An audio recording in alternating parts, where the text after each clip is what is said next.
और दिल्ली ब्लास्ट में इस्तेमाल i20 को लेकर बड़ा पर्दाफाश हुआ है। 2 लाख में खरीदी गई थी i20 कार की पेमेंट कैश में की गई थी और फरीदाबाद के कार डीलर से खरीदी गई थी ये कार।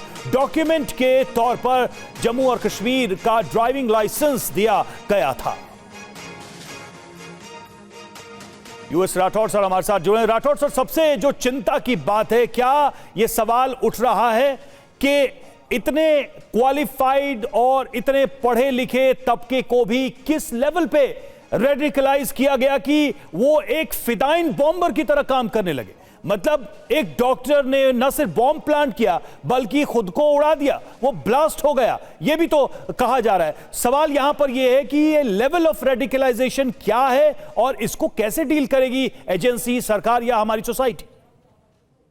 जी हाँ रवि, एक बहुत चिंता का विषय है। अगर हम सुसाइड बॉम्बर्स के इंडिया में हिस्ट्री देखें तो बहुत कम है। राजीव गांधी का जो असैसिनेशन हुआ था वो भी सुसाइड बॉम्बर था।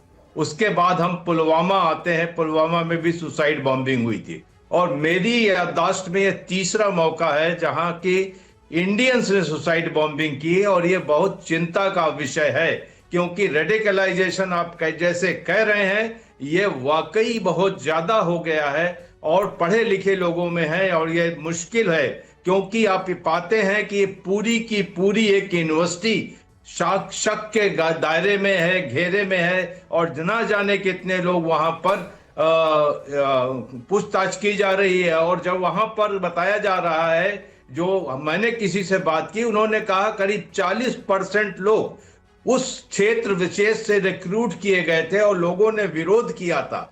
और कहते हैं कि जो एचआर है वो भी पुलिस के शक के घेरे में है। बात यहां पर एक चीज आती है, जो हम बात कर रहे थे बॉम्ब ब्लास्ट कैसे किया गया। यूएस राठौड़ जी, एक और बड़ा सवाल ये भी है कि ये तो डॉक्टर जो पकड़े जा रहे हैं इनमें ज्यादातर का कनेक्शन कश्मीर से है। कश्मीर में भी हम आतंकवाद का या आतंकवाद के लिए रेडिकलाइज जब युवाओं को किया जाता है तो उसका भी हम एक अलग तरह का रूप देख रहे हैं क्या?